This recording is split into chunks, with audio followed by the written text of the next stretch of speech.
अस्सलाम वालेकुम and welcome to my YouTube channel. आज की इस वीडियो में हम लोग बात करेंगे कांग्रेस मिनिस्ट्रीज पे या कांग्रेस रूल 1937 से 1939 तक। और इसके बारे में जो एक अगर मैं वन लाइनर कहूँ तो वो ये है कि it was a turning point of Muslim thinking towards a separate nation which is called Pakistan. और 1937 से लेके 1937 के तक के जो भी इंसिडेंट्स हैं या जो भी इवेंट्स हैं ये सारे ही बहुत ज़्यादा इंपॉर्टेंस के हामिल हैं।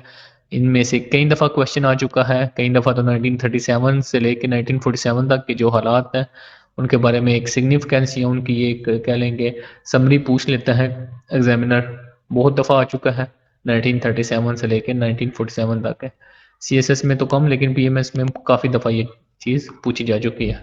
आउटलाइंस की बात करें तो सबसे पहले हम लोग इंट्रोडक्शन देखेंगे, उसके बाद देखेंगे कि डिटेल्स क्या थी 1937 के इलेक्शन की, फिर causes of All India Muslim League failure कि ऑल इंडिया मुस्लिम लीग इन इंतखाबात में बुरे तरीके से फेल क्यों हो जाती है या बुरे तरीके से इसको मार क्यों पड़ती है, इवन मुस्लिम मेजॉरिटीज जो प्रोविंसेस हैं उनमें भी। अब एट्रोसिटीज की बात करेंगे कांग्रेस मिनिस्ट्रीज की कि इन्होंने क्या किया जुल्म किए मुसलमानों पे जब इनको हुकूमत मिली 800-900 साल के बाद मुसलमानों पे हुकूमत करने का जब इनको मौका मिलता है तो ये अपना क्या असल रंग रूप दिखाते हैं। फिर मुस्लिम रिएक्शन की बात करेंगे, रेजिग्नेशन ऑफ कांग्रेस मिनिस्ट्रीज के कांग्रेस ने क्यों रिजाइन किया, then impacts of Congress ministries और फिर कंक्लूजन। इंट्रोडक्शन की बात करें कि 1937 का इलेक्शन एक फर्स्ट ब्रॉड बेस्ड इलेक्शन था और इसमें इन्होंने टेस्ट करना था कि ये लोग कैसे एक रिप्रेजेंटेटिव फॉर्म को रन करते हैं। और इसके जो कांग्रेस मिनिस्ट्रीज का जो इवेंट है इसकी बहुत ही ज़्यादा इम्पोर्टेंट है या कह लें कि टर्निंग पॉइंट है इन सब कॉन्टिनेंट की जो हिस्ट्री है या पॉलिटिकल हिस्ट्री ऑफ सब कॉन्टिनेंट है, इसमें एक बहुत ही इम्पोर्टेंट टर्म है 1937 की जो कांग्रेस मिनिस्ट्रीज है। और for the first time Britain के फार्मूले के मुताबिक या ब्रिटेन की जो डेमोक्रेटिक रिफॉर्म्स हैं या ब्रिटेन की डेमोक्रेटिक्स जो वैल्यूज हैं उनके मुताबिक for the first time in सब कॉन्टिनेंट एक रिप्रेजेंटेटिव फॉर्म ऑफ गवर्नमेंट बनती है जो कि इंडियंस की होती है। ठीक, but Congress rule was not from controversies. ये एक कंट्रोवर्सीज से गिरा हुआ टॉपिक है या कंट्रोवर्सीज से गिरा हुआ वक्त है 1937 से लेके 1939 तक का, क्योंकि इसमें मुसलमानों के साथ काफ़ी ज़्यादा जुल्म और ज़्यादतियाँ की गई। इवन इनको जो रिलीजन है सबसे बड़ी जो चीज़ इसकी जो प्रैक्टिस है इससे भी रोक दिया गया रिलीजन की। तो बाकी तो बात की बात है। और इंडियंस के जो गाने हैं जो नेशनल सॉन्ग्स हैं या जो उनके भगवान के जो गाने होते हैं उन पे भी मुसलमानों को ज़बरदस्ती उनसे ये चीज़ें सुनी गई या उनको याद करवाई गई। और कांग्रेस मिनिस्ट्रीज़ के ज़रिए जो को एग्जिस्टेंस थी मुस्लिम्स और हिंदूज़ की वो मुकम्मल तौर पे अलग हो जाती है और मुस्लिम जो है वो हिंदू मुस्लिम का जो याक है उससे सेपरेट हो जाते हैं। अब डिटेल्स की बात करें 1937 की तो जो कंपेन की टोन है वो सेट की जाती है नेहरू के स्टेटमेंट से। और नेहरू का जो स्टेटमेंट होता है वो होता है कि there are only two forces in subcontinent, one is British and other is Hindu. लेकिन कायद कहते हैं कि no no there are three forces and third one is Muslims. और दैट वाज प्रूव्ड इन 1947। और जो 1946 के जो इलेक्शन थे उसमें भी ये बात प्रूव होती है। Then, however, elections held All India Muslim League lost even under separate electorate and even under Muslim majority provinces. Muslim majority provinces में भी ऑल इंडिया मुस्लिम लीग को मार पड़ती है, वहां से ये कोई मेजर सीट्स नहीं जीतती। अब all India Muslim league one करती है 104 सीट्स आउट ऑफ 489। और डार्क साइड ये भी थी कि जो मुसलमान ऑल इंडिया मुस्लिम लीग की जो पोजीशन थी वो मुस्लिम मेजॉरिटी प्रोविंसेस में भी बहुत ज़्यादा लो थी या कम थी। और एनडब्ल्यूएफई में खुदाई खिदमतकार पार्टी विन करती है और यूपी और मुंबई में मुस्लिम लीग को कामयाबी मिलती है। यूपी में all India Muslim league 27 seats जीतती है और बम्बई में 20 सीट्स जीतती है। कांग्रेस की टोटल सीट्स होती हैं 1285 और इसमें से ये वन करती हैं 711 seats, that is a respectable number. और ये इतने नंबर थे कि ये लोग अपनी गवर्नमेंट बना सकते थे प्रोविंसेस लेवल पे, क्योंकि इसमें प्रोविंसेस लेवल पे इलेक्शन हुए थे, सेंट्रल लेवल पे नहीं हुए थे। और 7 प्रोविंसेस में ऑल इंडिया मुस्लिम लीग की कांग्रेस की गवर्नमेंट बन जाती है आउट ऑफ 11 प्रोविंसेस। अब काजेज क्या थे, फर्स्ट ऑफ ऑल तो था मैंने आपको बताया कि जो खिलाफत मूवमेंट है ये सबसे बड़ा काज थी कि ऑल इंडिया मुस्लिम लीग एक स्टेब्लिश्ड जो जमात है उसके तौर पे सामने नहीं आती ऑल इंडिया मुस्लिम लीग, और साइडलाइन हो जाती है इस खिलाफत मूवमेंट की वजह से। अगर आपने खिलाफत मूवमेंट की वीडियो देखी है तो आपको पता होगा कि उसमें ऑल इंडिया मुस्लिम लीग बिल्कुल दीवार के साथ लग जाती है। जनाब ही एक जो मेन लीडर होते हैं उसके रोल से बिल्कुल आगे पीछे हट जाते हैं, और गांधी एक लीडर ऑफ मैसेज के तौर पे सामने आते हैं, क्योंकि गांधी जो है वो मजहब को या रिलीजन के बेस पे सियासत कर रहे होते हैं। तो इस वजह से इनको बहुत ज़्यादा पजीराई मिलती है गांधी को मुसलमानों में, और हिंदुओं में तो ये पजीराई इनको थी ही। और दूसरा ये कि इलेक्शन जो होते हैं वो प्रोविंशियल लेजिस्लेचर पे होते हैं, और कोई भी जो प्रोविंशियल लेवल की जो पार्टी होती है, निजामुद्दीन भी इस बात को दोहरा चुके हैं कि प्रोविंशियल लेवल पे कोई भी पार्टी इतनी डेवलप नहीं हुई थी। सिंस कांग्रेस जो है वो मजहब के बेस पे सियासत कर रही थी, तो इस वजह से इसका कांग्रेस का इन्फ्लुएंस था प्रोविंसेस लेवल पे, तो इसको प्रोविंसेस में वोट भी मिले। दूसरा ये कि थर्ड नंबर पे जो मोस्ट इंपॉर्टेंट कॉज थी कि मुस्लिम लीग के साथ क्या हुआ। सिंस मैंने इसकी डिटेल में तो नहीं गया, इंशाल्लाह मैं कुछ ना कुछ कहीं ना कहीं से निकाल लूंगा कि इन्होंने लियाकत अली खान साहब ने 1936 में रिजाइन कर देते हैं ऑल इंडिया मुस्लिम लीग का जो ऑनररी सेक्रेटरी के तौर पे ये लोग काम कर रहे होते हैं, सॉरी लियाकत अली खान काम कर रहे होते हैं, ये रिजाइन कर देते हैं 1936 में। अब ये क्यों करते हैं इस वजह का तो मुझे नहीं पता, लेकिन मैं देखूंगा जरूर कि इन्होंने क्यों रेजिग्नेशन दिया। लेकिन इन्होंने इनकी जिम्मेदारी ये होती है कि इन्होंने पार्टी को ऑर्गेनाइज करके रखना है, लेकिन 1936 में ही ये लोग रिजाइन कर देते हैं और 1937 में इलेक्शन की आमद होती है। तो मुस्लिम लीग जो है वो सही तरीके से ऑर्गेनाइज नहीं हो पाती, या इंटरनल कन्फ्लिक्ट आ जाता है, और लियाकत अली खान एक इंडिपेंडेंट कैंडिडेट के तौर पे इलेक्शन लड़ते हैं 1937 का। ये थर्ड और मेजर काज है। अब एट्रोसिटीज की बात करें कांग्रेस की, तो सबसे पहले आ जाती है कांग्रेस कॉन्स्पिरेसीज फैलाती है theories all India Muslim league के अगेंस्ट, देन कोalition गवर्नमेंट फॉर्म करने से भी इनकार कर दिया जाता है। और थर्ड वन इज कोalition गवर्नमेंट से इनकार करती है ऑल इंडिया मुस्लिम लीग। वो क्यों करती है ये मैं आपको कंडीशन बताता हूँ नीचे कि इन्होंने क्या कंडीशन रखी कोalition गवर्नमेंट की। अब यूपी में आपको पता है कि कांग्रेस ने या सॉरी ऑल इंडिया मुस्लिम लीग ने ली थी 66 सीट्स, तो कोalition गवर्नमेंट ही बननी थी मुस्लिम लीग ऑल इंडिया मुस्लिम लीग को साथ मिला के। तो इन्होंने कहा कि हम लोग कंडीशंस रखते हैं आपके सामने कांग्रेस ने, तो फिर हम लोग बनाएंगे कोalition गवर्नमेंट। अब कोalition गवर्नमेंट के लिए जो मुज़ाकरात करने होते हैं इन्होंने ये करते हैं अली कुज़िमा के साथ, CH अली कुज़िमा के साथ, और इनके साथ करते हैं मौलाना अब्दुल कलाम आज़ाद। इनको एक लेटर लिखते हैं, और खिलाफत मूवमेंट में ये तो बड़े आगे आगे होते हैं कि दारुल हरब है, छोड़ दें, यहाँ मुसलमानों के रहने के लिए नहीं है। लेकिन खुद फिर 1937 में कांग्रेस के साथ मिलकर ये लोग दहाबात लड़ रहे होते हैं। तो उससे ये डबल स्टैंडर्ड है जो आजकल के मौलाना फजलुर रहमान का है कि जहाँ ताकत देखी वहां जाके उनके घुटनों में बैठ गए। फिर मुस्लिम इन्होंने कंडीशन क्या रखी थी कि UP Muslim League parliamentary ceases to exist, ये तो एग्जिस्ट करेगी, लेकिन आगे क्या है कि जो मेंबर हैं अभी के मुस्लिम लीग के वो कांग्रेस के साथ मिल जाएं और आइंदा कांग्रेस की पॉलिसी के साथ अमल करें, और मुस्लिम लीग का जो पार्लियामेंट्री बोर्ड है उसको डिसॉल्व कर दिया जाए कि ऑल इंडिया मुस्लिम लीग को ही एक किस्म का आप लोग खत्म कर दें, तो फिर हम लोग बताएंगे। तो इस वजह से इन्होंने रिजेक्ट कर दिया कि हम लोग जी भाई कोalition गवर्नमेंट बनाते ही नहीं है, अगर हमने ऑल इंडिया मुस्लिम लीग को ही खत्म करना है तो हम लोग बनाते ही नहीं गवर्नमेंट। इसके बाद नेहरू ने जो है वो मास कॉन्टैक्ट कैंपेन शुरू कर दी। इसमें इन्होंने मुख्तलिफ मुसलमानों के साथ मिलना जुलना स्टार्ट किया, और जो लीग के जो जीते हुए थे इलेक्शन उनके साथ उन्होंने कॉन्टैक्ट बनाने स्टार्ट किए। एक किस्म की हॉर्स ट्रेडिंग जो होती है वो इन्होंने स्टार्ट कर दी, और मौलवियों से भी राब्ते किए कि आप लोग स्प्लिट करें मुस्लिम्स के दरमियान, मुसलमानों को अंदर से कमज़ोर करें। बिलो द बेल्ट जो सियासत थी या रिलीजन को लेके आना था पॉलिटिक्स में, ये कांग्रेस ने स्टार्ट किया था। सिंस 1918 में भी कायद ने इनसे कहा था, और फिर आप लोग जैसे जैसे आगे बढ़ेंगे देखेंगे कि कांग्रेस किस तरह मजहब को लेके साथ साथ चलती है। लेकिन फिर जब ऑल इंडिया मुस्लिम लीग ने मजहब को इस्तेमाल किया तो उस पर ये लोग रोने लग जाते हैं, और फिर ये कहते हैं कि नहीं ऐसे नहीं, जब आप लोग करें तो ठीक और हम लोग करें तो गलत। तो हिंदुओं ने कुछ ऐसे स्टेप लिए जिससे मुसलमानों की आइडेंटिटी को ही खतरा था। अब वो क्या स्टेप थे? सबसे पहले आ जाता है एजुकेशनल पॉलिसीज। एजुकेशनल पॉलिसीज में क्या था कि ट्राई कलर फ्लैग तिरंगा इन्होंने कहा कि ये आप लोगों ने ज़रूर लहराना है। फिर वंदे मातरम नेशनल एंथम था, ये पढ़ना होता था। तो इसमें कई सारी चीज़ें ऐसी थी जिसमें खुदा के साथ शिरक का जुमरा आ जाता था। और वर्धा एजुकेशनल स्कीम आ गई इनकी, फिर विद्या मंदिर स्कीम आ गई, फिर Hindi and Marathi language as compulsory, Hindi और मराठी को कंपलसरी कर दिया गया। Muslim students were persuaded to bow before Gandhi portrait, अब गांधी जो का जो मुजस्समा था उसके सामने जो मुस्लिम स्टूडेंट थे उनको झुकना पड़ता था।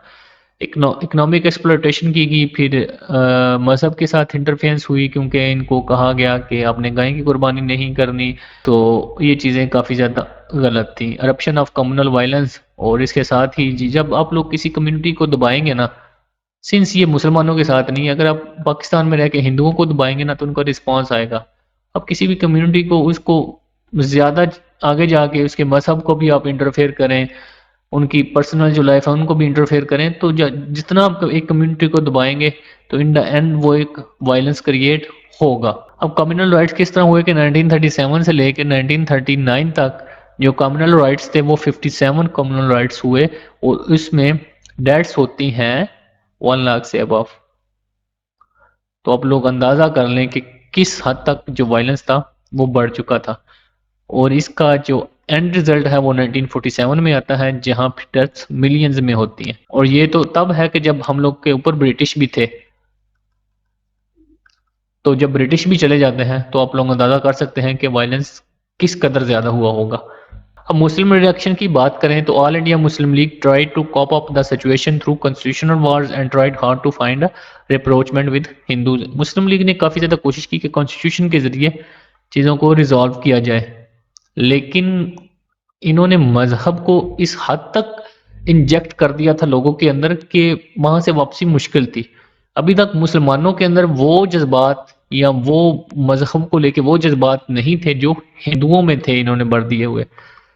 तो इस वजह से अभी तक बचत थी। लेकिन 1947 तक आपको पता है कि ऑल इंडिया मुस्लिम लीग ने भी मजहब की सियासत की, और मजहब की सियासत की वजह से ही हम लोगों को पाकिस्तान मिलता है।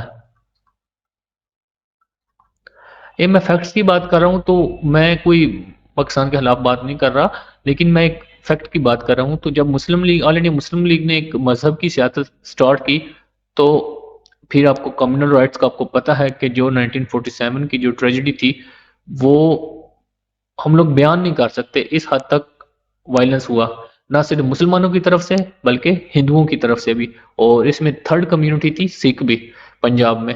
अब जब इन्होंने रिप्रोचमेंट स्टार्ट की हिंदुओं के साथ तो ये तो हो जाती है फेल, लेकिन फिर ये लोग कहते हैं कि हमें कुछ तो करना पड़ेगा। तो ऑल इंडिया मुस्लिम लीग का लखनऊ सेशन होता है 15 to 18 अक्टूबर 1937 में, और इसमें जो राजा मोहम्मदाबाद हैं ये बहुत ज़्यादा कोशिश करते हैं, लोगों के साथ पर्सनली मिलते हैं और लोगों को दावा देते हैं कि आप लोगों ने सेशन में ज़रूर आना है, क्योंकि तब तक जो कांग्रेस की पॉलिसी थी वो वाज़ेह होना स्टार्ट हो गई थी। तो ये सेशन एक कामयाब सेशन रहता है। इसके सारे जो खर्चात हैं वो राजा ऑफ मोहम्मदाबाद खुद अपनी जेब से पे करते हैं, और इसमें ये कहते हैं कि we are not to follow history but to create it, और वो फिर क्रिएट करते भी हैं। और 1938 में ऑल इंडिया मुस्लिम लीग पास करती है रेजोल्यूशन में, और इसमें कांग्रेस से कहा जाता है कि जो इनकी मेजर ग्रीवेंसेज हैं उनको एड्रेस किया जाए, बट कांग्रेस जो है उसके ऊपर कोई कान नहीं धरती। मुसलमान कहते हैं कि हमारी कुछ ग्रीवेंसेज हैं, आप लोग इनको हल कर दे, लेकिन कांग्रेस जो है या हिंदुत्व के जो नजरिया था इनका, उसके नशे में बिल्कुल झूम रही थी। इनको नहीं पता था कि ये लोग क्या कर रहे हैं। मैंने आपसे पहले भी कहा था कि जो पाकिस्तान है इसमें मुसलमानों का कम और कांग्रेस और हिंदुओं का ज्यादा हाथ है पाकिस्तान के बनाने में। सो यही हुआ, इन्होंने कोई कान नहीं धरा कि मुसलमानों की डिमांड्स क्या हैं या ये लोग क्या कहने की कोशिश कर रहे हैं। जैसे ये लोग अब सिखों के साथ कर रहे हैं ना, ऐसा ही कुछ काम इन्होंने मुसलमानों के साथ भी किया। अब अगर सिखों का एक अलहदा देश बन जाएगा तो फिर कहेंगे कि जी पाकिस्तान ने ये सारा कुछ किया। भाई आप लोग अपना घर सीधा करें। अब ऑल इंडिया मुस्लिम लीग ने जो अपनी क्रीड है या जो अपना इनकी ऑब्जेक्टिव है वो चेंज करने की कोशिश की, और फिर कायद ने पीरपुर जो रिपोर्ट है वो प्रेजेंट की। पीरपुर रिपोर्ट पे भी वीडियो बन सकती है, लेकिन आई थिंक ये कुछ इतनी इम्पोर्टेंट नहीं है। पेपर एग्जाम के हवाले से आई तो नहीं, अगर कहीं आ गई तो मैं वीडियो बना दूंगा इस पे भी, पीरपुर रिपोर्ट पे भी। अब द डे ऑफ डिलीवरेंस, ठीक, द डे ऑफ डिलीवरेंस आता है 3 सितंबर 1939। अब होता क्या है कि वर्ल्ड वॉर टू जो है वो स्टार्ट हो जाती है यूरोप में। सिंस ये इंडिया जो था वो ब्रिटेन की कॉलोनी था, तो उन्होंने कहा कि हम लोग जो हैं वो वार पे जा रहे हैं और इंडिया भी वार पे है ब्रिटेन के साथ। तो जो लॉर्ड लिनथगो हैं ये बाकायदा तौर पे ऐलान करते हैं, डिक्लेयर करते हैं कि India is on war against Germany. तो कांग्रेस इस चीज़ को मना कर देती है और वो कहती है कि हम लोगों को आपने कंसल्टेड ही नहीं किया, हमसे आपने पूछा ही नहीं और हमारे जो देश को आपने जंग में झोंक दिया है। तो कांग्रेस इस पे बहुत ज़्यादा प्रोटेस्ट करती है। अब कांग्रेस का मूड क्या होता है या कांग्रेस की विश क्या होती है कि हम लोगों को फुल जो है इंडिपेंडेंस दे दी जाए या dominion status to some extent. लेकिन होता क्या ना, ये लोग बात करते हैं 15 सितंबर 1939 को कि अगर हम आप लोग चाहते हैं कि इंडिया भी वार करे ब्रिटेन के साथ मिलके तो आप लोग हमें इंडिपेंडेंस दें, फुल इंडिपेंडेंस दें। ये इनकी कंडीशन होती है कांग्रेस की। कांग्रेस का दिल होता है कि ये कंडीशन मान ली जाए और इंडिया पे हमारा रूल कायम हो जाए, कांग्रेस का या हिंदुओं का। लेकिन ब्रिटिश जो है वो इस चीज़ को मानने से इनकार कर देते हैं और कहते हैं कि war at the end of the war dominion status आपको मिलेगा लेकिन फुल इंडिपेंडेंस आपको नहीं मिलेगी, but at the end of war. तो कांग्रेस इस चीज को लेती है पोस्ट डेटेड चेक के तौर पे कि पता नहीं ये चेक कैश हो या ना हो, और इस चेक को कैश करवाने वाला बैंक पता नहीं तब तक रहता भी है या नहीं, क्योंकि उस वक्त के हालात को अगर देखें तो जैसे ही वार ब्रोक होती है तो ब्रिटिश का बहुत ज़्यादा बुरा हाल था। जर्मनी और जापान इसको शिकस्त दे रहे थे। तो इन्होंने एक पोस्ट डेटेड चेक के तौर पे लिया कि जिसका बैंक भी हो सकता है कि आने वाले दिनों में दिवालिया हो जाए। और 22 सितंबर को कांग्रेस जो है वो मिनिस्ट्री से रिजाइन कर देती है। और जैसे ही ये लोग मिनिस्ट्री से रिजाइन करते हैं तो कायद अप्रोच करते हैं कांग्रेस को। इवन इनको बिटर एक्सपीरियंस हो चुका होता है लेकिन फिर भी कायद कांग्रेस को अप्रोच करते हैं कि हम लोग कोalition गवर्नमेंट बनाते हैं, ऑल इंडिया मुस्लिम लीग और कांग्रेस मिलके प्रोविंसेस में कोalition गवर्नमेंट बनाते हैं और ब्रिटिश को साइडलाइन कर देते हैं even after that bitter experience. तो आप लोग मुकम्मल तौर पे मुसलमानों को ब्लेम नहीं कर सकते कि इनकी वजह से या इनके जो मजहबी जो ख्यालात हैं इनकी वजह से पाकिस्तान या इंडिया की डिवीजन हुई। ये कांग्रेस का इसमें मेजर रोल था। लेकिन कांग्रेस कोalition गवर्नमेंट बनाने की तरफ या कायद के प्रपोजल की तरफ नहीं आती। जैसे 1926 का जो दिल्ली प्रपोजल है उसकी तरफ नहीं आए तो इस प्रपोजल की तरफ भी ये लोग नहीं आते। शायद अगर इस प्रपोजल की तरफ आ जाते तो 1947 का जो ट्रेजिक इंसिडेंट था वो ना होता। ट्रेजिक में इस वे में कह रहा हूँ कि वहां पे जो डेथ हुई मिलियंस ऑफ लोगों की, इससे बचा जा सकता था। मैं कतन पाकिस्तान की बात नहीं कर रहा, मैं डेथ्स की बात कर रहा हूँ कि जो डेथ्स हुई, जो लोग मरे या जो लोग बेघर हुए, मैं उनकी बात कर रहा हूँ कि वो ट्रेजिक इंसिडेंट जो है उनसे बचा जा सकता था। और 22 दिसंबर 1939 को डे ऑफ डिलीवरेंस बनाया जाता है मुसलमानों की तरफ से और ऑल इंडिया मुस्लिम लीग और जो अदर नॉन छोटी छोटी पार्टीज थी उनकी तरफ से मनाया जाता है कि शुक्र है कि हमें कांग्रेस की जो एट्रोसिटीज हैं उनसे निजात मिल गई। और इनकी एक बहुत बड़ी स्ट्रेटेजिक मिस्टेक थी जो इन्होंने रिजाइन किया ना कांग्रेस ने, ये इनकी स्ट्रेटेजिक मिस्टेक थी। शायद ये कुछ फैक्ट्स को कैलकुलेट करने में नाकाम रहे। अगर ये उस वक्त सारे फैक्ट्स को कैलकुलेट कर लेते तो शायद ये लोग रिजाइन ना करते। और इसने एक ओपनिंग दी मुस्लिम लीग को to consolidate their political gain. और यहाँ पे मुसलमानों ने और ऑल इंडिया मुस्लिम लीग ने एक पॉलिटिकल विक्ट्री गेन करनी स्टार्ट कर दी, आप खुद को रीऑर्गेनाइज करना स्टार्ट कर दिया ऑल इंडिया मुस्लिम लीग ने। अब इम्पैक्ट्स की बात करें तो इम्पैक्ट्स क्या हुए कांग्रेस मिनिस्ट्री के। एक तो हुआ deep sense of insecurity among Muslim, कि मुसलमानों के दरमियान एक इनसिक्योरिटी सी होगी कि अगर तो ब्रिटिश चले जाते हैं और इंडियंस की यानी कांग्रेस की गवर्नमेंट बनती है सब कॉन्टिनेंट पे तो हम लोगों का कोई पुरसाने हाल नहीं। अगर ये लोग ब्रिटिश के होते हुए हमारे साथ ये अट्रॉसिटीज कर सकते हैं तो ब्रिटिश अगर चले जाएं तो ये तो हमें बिल्कुल ही एक्सटेंड कर देंगे सब कॉन्टिनेंट से। और मुस्लिम जो है वो दूर होते गए हिंदूज से। अब हिंदूज से और मुसलमानों की जो कम्युनिटीज थी वो बिल्कुल जो यॉक था इनका, ये यॉक से अलहदा होनी स्टार्ट कर दी। मुसलमानों की कम्युनिटी, मुसलमान खुद को अब हिंदुओं से बिल्कुल अलहदा समझने लग गए, क्योंकि इन्होंने जो मुसलमानों के साथ किया आप इसको किसी तरीके से डिफाइन या उसकी सफाई पेश नहीं कर सकते। 800-900 साल मुसलमानों की हुकूमत रही लेकिन फिर भी हिंदुओं की पॉपुलेशन बढ़ती है, उनका मजहब रहता है, उनका कल्चर रहता है, उनकी रवायात रहती हैं। लेकिन अगर आपको 2 साल के लिए सिर्फ़ और सिर्फ़ हुकूमत मिलती है मुसलमानों के ऊपर, आप तो उनको बिल्कुल ही ख़त्म करने पे तुल जाते हैं। तो ये एक गलत चीज़ है। एक कम्युनिटी ने आपके ऊपर 900 साल हुकूमत किया और आपकी शनाख्त है, आप मेजॉरिटी में थे, आप मेजॉरिटी में हैं, मिनॉरिटी में कन्वर्ट नहीं हुए। तो ये चीज़ जो कांग्रेस की थी, इस वजह से मुसलमान जो हैं, उन्होंने बिल्कुल ही हिंदुओं से खुद को अलग कर दिया। और उसके बाद एक्सपोज़िशन ऑफ हिंदू मेंटालिटी, और जैसे ही ये कांग्रेस मिनिस्ट्रीज़ आती हैं, तो हिंदुओं की जो मेंटालिटी है, जो इनका एक गंदी और इनकी जो नीच सोच होती है, ये आप लोगों के सामने आ जाती है। जैसे मैंने पीछे बताया ना, पीछे बात की कि 900 साल हमने हुकूमत की, तो हमने इनको एक्सटेंड नहीं किया। इनको मज़हब की आज़ादी थी, इनको अपने कल्चर की आज़ादी थी, लेकिन जब इनकी हुकूमत की बारी आती है, तो ये लोग तो हमें बिल्कुल ही एक दीवार के साथ या एक साइड लाइन लगाने की कोशिश करते हैं। और मुसलमानों का जो नेशनलिज्म है, इससे बूस्ट होता है। और सबसे बड़ी बात कि जो कायद की जो ट्रांसफॉर्मेशन या उनकी जो आउटलुक है, वो इनहैंस होती है, या उनकी जो पॉपुलैरिटी है वो यहाँ से, उनका जो पॉपुलैरिटी का जो ग्राफ है, जो ऊपर की तरफ जाता है और फिर ऊपर ही चला जाता है। अब शुरू में आपने अगर देखा हो, 1905 से लेके टिल 1937 तक जब कांग्रेस रिजाइन करती है, तो फिर भी कायद इनको कहते हैं कि हम लोग कोalition गवर्नमेंट बनाते हैं, लेकिन ये फिर भी इनकार कर देते हैं। तो यहाँ से जो कायद की जो आउटलुक है या उनका जो पॉलिटिक्स को देखने का नजरिया है, वो बिल्कुल ही इसमें 180 डिग्री का शिफ्ट आता है। और अब वो क्या करते हैं कि हम पाकिस्तान बनाएंगे, हम लोग अपनी जो स्टेट है उसकी तरफ जाएंगे, जो पाकिस्तान की जो काज है उसकी तरफ जाएंगे, क्योंकि इसका सिर्फ एक ही हाल है कि मुसलमानों के लिए अलहदा वतन हो और हिंदुओं का एक अलहदा वतन बने, जिसको इंडिया कहते हैं। और यही इनके जो कम्युनल जो राइट्स हैं, इसका एक ही हल है ख़त्म करने का, कि मुसलमान अलहदा हो जाए हिंदुओं से। जो पॉपुलैरिटी ऑफ पाकिस्तान डिमांड है उसमें इजाफा हो जाता है, और कांग्रेस रूल में ही सिंध असम्बली एक रेजोल्यूशन पास करती है, जिसको ये पाकिस्तान रेजोल्यूशन का नाम देते हैं 1938 में।